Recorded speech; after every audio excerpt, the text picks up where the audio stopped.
Reclaiming your divine spiritual inheritance, becoming your greatest potential.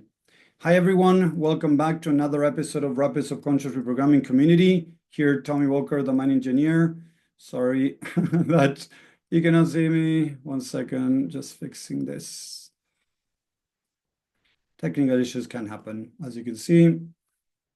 So, thank you. If you're watching live, if you can type hashtag live in the chat. If you're watching replay, hashtag replay. I would love that to know if you're here, if you're liking these different topics that I talk about, if you want to share with others, if you want to comment. More people engage, more people get to see it. So that would be amazing if you don't mind. So let's talk about what do I mean with reclaiming your divine spiritual inheritance, becoming your greatest potential. So something that I've shared a little bit, but not too much, is that I've been in a spiritual journey for now 16 years. I met an amazing mentor, Marcela Machu, in 2009. And since then, I started doing retreats with her. And she was the main mentor, spiritual teacher, coach that I had that really helped me start making changes in my life.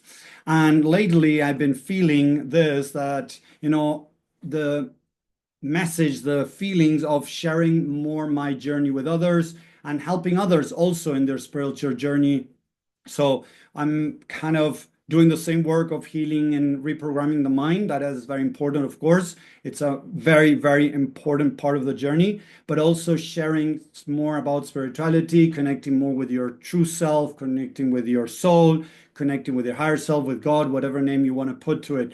So one of the things I want to talk today is, if you look at Jesus' teachings, at Buddha's teachings, Krishna teachings, Ram teachings, and many of these avatars out there, I'm not talking about religion, I'm talking about the message that they brought and then might have been adjusted, changed, or whatever to meet human needs, right? What Jesus, Krishna, Buddha, Ram, all of them had in common is love, unconditional love. So my work is based mostly on helping people be able to connect with that unconditional love, to bring it to themselves, and then, of course, share it with others.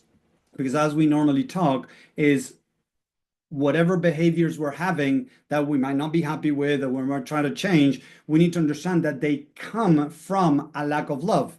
So apart from practicing giving ourselves self-love, as we connect with spirit, as we connect with a higher self, with Jesus, if you want to, Buddha, Krishna, whoever you look up to, or just God, and you start feeling and connected with that unconditional love, it makes it easier to be able to bring that love to yourself and love and accept yourself in a more unconditional way.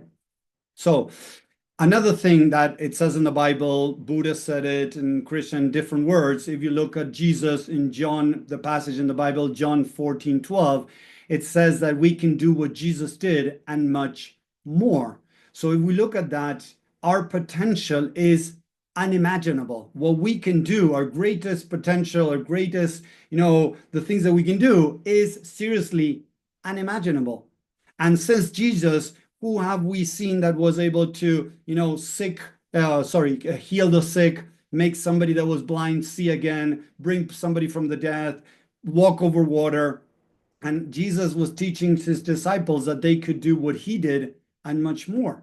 So if we look at that, it means that our potential is really big, but we're not even tapping much into that. And why is that? And that comes with the mind again, right? Is the mind has many programs that we have developed along this life that make us play small.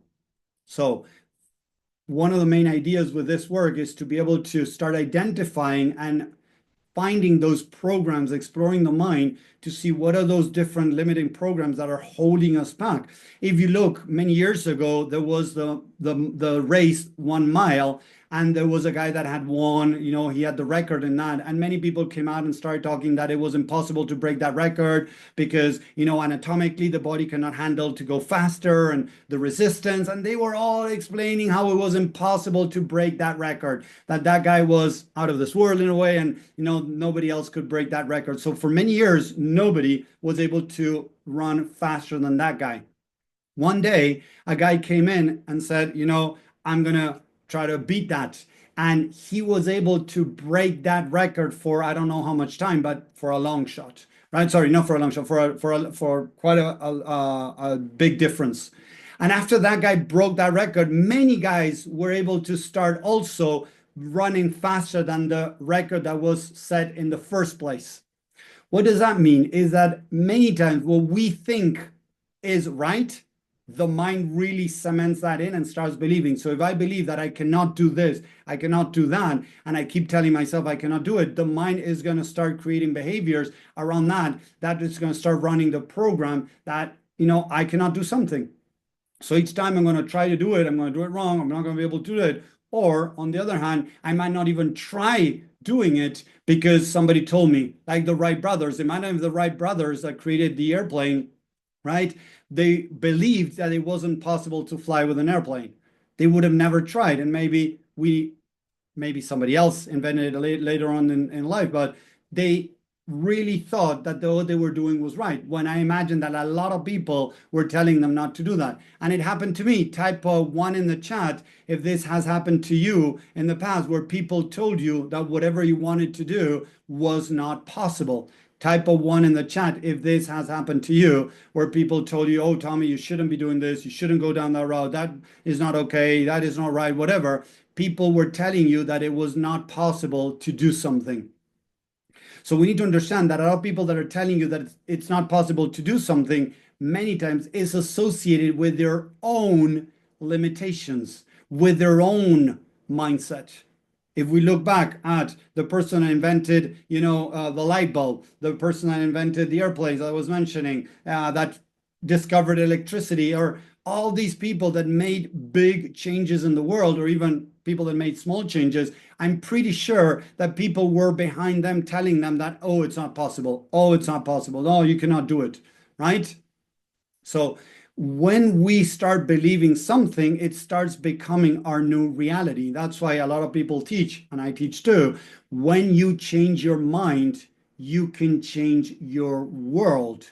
Why? Because when we start thinking a different way, we're able to start acting, behaving in a different way. And that's the core of my work. But I'm starting to incorporate more and more about spirituality, about who we truly are, discovering our true gifts, our innate individuality, and the things we come here to this world to share, because that helps us become more of who we are. And as I always say, reclaim your divine spiritual inheritance, who you are meant to be. But to become who we're meant to be, we need to start understanding and accepting that we might have created a persona because of the environment we were in growing up, because of our parents, school, and many different things, right? We have believed that we have to be in one way or another to be loved and accepted.